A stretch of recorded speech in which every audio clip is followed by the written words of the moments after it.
Part 1, Introduction and First Points. Opening scene, a cozy living room with soft sunlight streaming through the window. The host, a warm, approachable person in their 60s, sits in a comfortable armchair, smiling at the camera. Host: You know, there's something I've been thinking about lately, something so many of us feel but don't always talk about. Have you ever been sitting in a room full of people and still felt alone? Or maybe you've noticed that days go by where the only voice you hear is your own. If that sounds familiar, you're not the only one. In fact, research shows that nearly 1/3 of folks over 60 say they feel lonely on a regular basis. And here's the thing, that loneliness isn't just a feeling. It's quietly affecting our health, our energy, even how long we get to enjoy this beautiful chapter of life. The host leans forward slightly, voice gentle but urgent. Host: Today, we're going to talk about why loneliness can shorten our lives after 60, and, more importantly, what we can do about it. Because here's the good news, connection isn't just a nice to have. It's a lifeline. And I'm going to share 3 simple, meaningful ways to stay connected, stay vibrant, and truly thrive as we age. Let's start with the first, and maybe most surprising, way. Cut to a montage of seniors laughing in a park, chatting over coffee, and gardening together. Host, voiceover. The first step to beating loneliness isn't about making more friends, it's about rediscovering the joy of purpose. You see, when we retire or our kids move away, it's easy to lose that sense of being needed. But here's what I've learned, purpose isn't something you find, it's something you create. Back to the host in the living room, holding a small potted plant. Host: Take my neighbor, Margaret. After her husband passed, she told me she felt like a clock that had stopped ticking. Then one day, she started volunteering at the local library, just shelving books for a few hours a week. But something happened. Those little interactions, helping a child find a storybook, chatting with the regulars, gave her a reason to get dressed in the morning. She told me, I didn't realize how much I missed being useful. The host sets the plant down and gestures warmly. Host: You don't need to run a marathon or start a nonprofit. Maybe it's teaching your grandkids how to bake your famous apple pie, joining a community garden, or even writing letters to new nursing home residents who could use a friend. The key is to ask yourself, what makes me feel alive? Start small. That purpose, that reason to get up in the morning, is like a shield against loneliness. Transition to the host standing by a window, looking out at a neighborhood street. Host: Now, let's talk about the second way to stay connected, and this one might make you raise an eyebrow. Embrace technology, but on your own terms. I know. Technology can feel like a dirty word sometimes. Between passwords and pop-ups, it's easy to think, why bother? But hear me out. Cut to a close-up of a tablet showing a video call between a senior and their grandchild. Host, voiceover. Technology isn't about keeping up with the grandkids, though seeing their faces sure is sweet. It's about opening doors you might have thought were closed. Take my friend Carl. He'd never used a computer in his life, but his daughter set him up with a simple tablet. Now, he's in an online group for World War II history buffs, people he never would have met in his small town. They debate, share photos, even meet up once a year. Back to the host, now holding a smartphone with a large, easy-to-read font. Host: You don't need to master every app. Start with one thing. Maybe it's video calls, a Facebook group for birdwatchers, or even texting photos of your garden to a friend. Libraries and community centers often have free classes, no pressure, just friendly folks to guide you. And if it feels overwhelming? That's okay. Ask a grandkid or a neighbor's teenager for help. Most young people love feeling needed, it's a win-win. The host sits back down, leaning in conspiratorially. Host: Here's the secret, loneliness thrives in silence. But every time you reach out, even if it's just a quick hello in an online group, you're telling loneliness it doesn't get to win. The camera pulls back slightly, music softening. Host: Now, these first 2 steps, finding purpose and gently embracing technology, they're powerful. But there's a third piece to this puzzle, one that's often overlooked. It's about redefining what connection means as we age. Part 2, Middle Points. Opening scene, the host is now seated at a wooden kitchen table, holding a mug of tea. Sunlight filters through curtains, creating a welcoming atmosphere. The camera zooms in slightly as the host begins speaking. Host. You know, when I was younger, I used to think connection meant big family gatherings or Friday nights out with a dozen friends. But here's what I've learned. As we get older, connection isn't about the number of people in your life. It's about the meaning you find in the moments you share. And that brings us to our third way to stay connected and thrive, redefining what connection looks like. Cut to a montage of diverse scenes, a woman painting in a studio with others, a man playing chess with a teenager, a group of seniors practicing Tai Chi in a park. Host, voiceover. Think about it. How many of us have said, I just don't have the same social circle I used to? But what if we stopped comparing today to yesterday and started embracing the beauty of what's possible now? Connection can be as simple as sharing a smile with the cashier at the grocery store, as deep as a weekly phone call with an old friend, or as unexpected as bonding with a stranger over a shared hobby. Back to the host at the table, setting down the mug with a thoughtful smile. Host. Let me tell you about my cousin, Ed. After his wife passed, he swore he'd never feel close to anyone again. Then one day, he reluctantly joined a men's woodworking group at the community center. At first, he barely spoke, just sanded boards in silence. But over time, those quiet hours side by side turned into something powerful. They didn't pour their hearts out over coffee, they connected through sawdust and shared focus. Now, he says those Thursday afternoons in the workshop feed his soul more than any party ever did. The host stands and walks to a bookshelf, running a hand over a photo frame showing a group of laughing seniors. Host. Here's the secret. Connection doesn't have to be loud or time-consuming. It's about finding what fills your cup.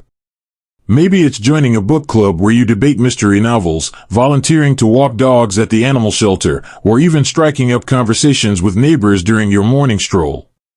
And don't underestimate the power of intergenerational friendships. They're like a double shot of joy.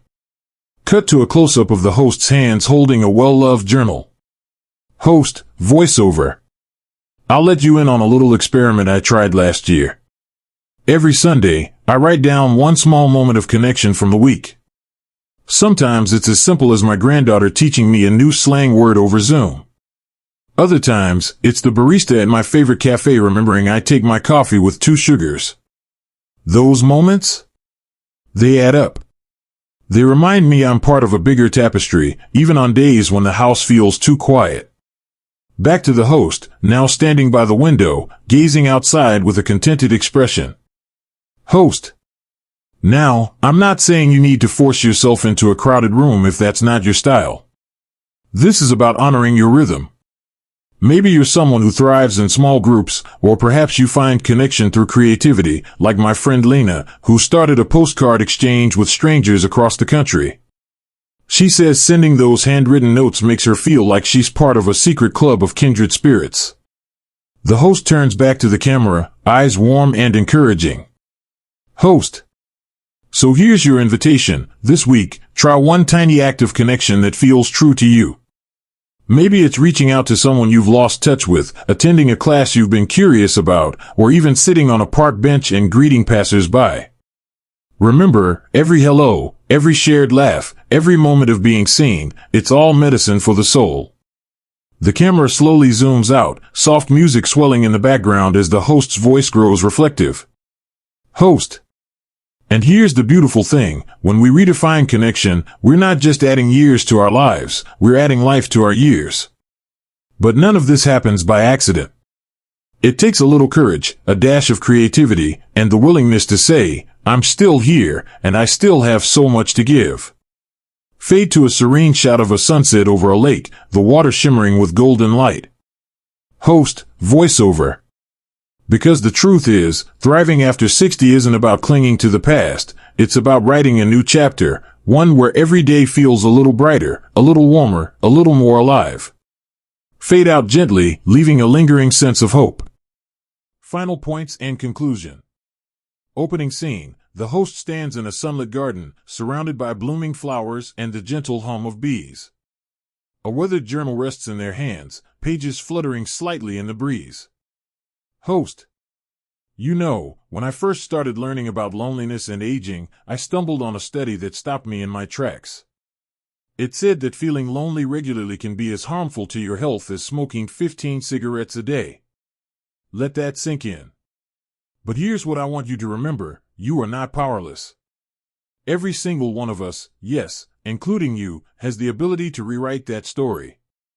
And it all comes down to something we've had all along: choice. Cut to a montage of the earlier examples: Margaret shelving books, Carl laughing on a video call, Ed sanding wood in his workshop, interspersed with new clips of seniors dancing, writing, and sharing meals. Host: voiceover. We've talked about 3 ways to stay connected and thrive: finding purpose, embracing technology, and redefining what connection means. But here's the thread that ties them all together: you get to decide what matters most. You get to choose the moments, the people, and the passions that make your heart feel full. Back to the garden, the host sits on a bench, hands resting on the journal. Host: Let me share a story about my friend Irene. After her retirement, she felt adrift, like she'd lost her identity overnight. But instead of waiting for life to come to her, she made a list. Just a simple piece of paper with 3 columns: what I miss, what I'm curious about, and what I can give. Under curious, she wrote painting. Under give, she put teaching kids to read. Fast forward a year, and she's hosting art classes at the local community center and tutoring first graders twice a week. She told me, I didn't realize how much light I had left to share until I started giving it away. The host opens the journal, revealing colorful sketches and handwritten notes. Host: That's the magic of choice. You don't have to overhaul your life. Start with one small yes. Yes to coffee with an old friend. Yes to that online class you've been eyeing. Yes to waving at the mail carrier instead of rushing back inside. Every yes is a seed. And seeds grow. Transition to the host walking slowly along a garden path, hands brushing against lavender blooms. Host: Now, I won't pretend it's always easy. Some days, loneliness might still knock on your door. But here's what I've learned: you don't have to answer. Instead, open a different door, the one that leads to the life you're actively creating. Call someone who makes you laugh. Dust off that hobby you abandoned years ago. Or simply step outside and let the world surprise you. Cut to a close-up of the host's face, eyes glistening with sincerity. Host: I want you to promise me something. The next time you feel that ache of loneliness, I want you to say these 3 words out loud: I am here. Say it to the sky. Say it to your reflection. Say it to the empty room. Because I am here means I matter. It means I'm still part of this world. And that world is better because you're in it. Montage of diverse seniors, laughing, hugging, creating art, tending gardens, set to uplifting music. Host: voiceover. Thriving after 60 isn't about chasing youth or clinging to the past. It's about embracing the person you are right now, the one with decades of stories, wisdom, and love to offer. Loneliness may whisper that you're invisible, but you know the truth: you're a lighthouse. A beacon. And your light matters. Final scene: the host back in the original living room, holding a steaming mug, smiling warmly at the camera. Host: So, what's your next yes going to be? Maybe it's joining a club, reconnecting with a sibling, or simply saying hello to someone new at the grocery store. Whatever it is, I hope you'll share it in the comments below. I'd love to hear your story. And if this video resonated with you, pass it along to a friend. Let's spread the message that life after 60 isn't about fading away, it's about shining brighter than ever. The host raises their mug in a toast, the camera pulling back to reveal a framed photo of a vibrant sunset on the wall. Host: Here's to your health, your joy, and the countless connections waiting just around the corner. Thank you for spending this time with me, and remember, no matter what anyone says, the best chapters of your life, they're still being written. Fade to a gentle sunset over the garden. Text on screen, you are needed. You are valued. You belong.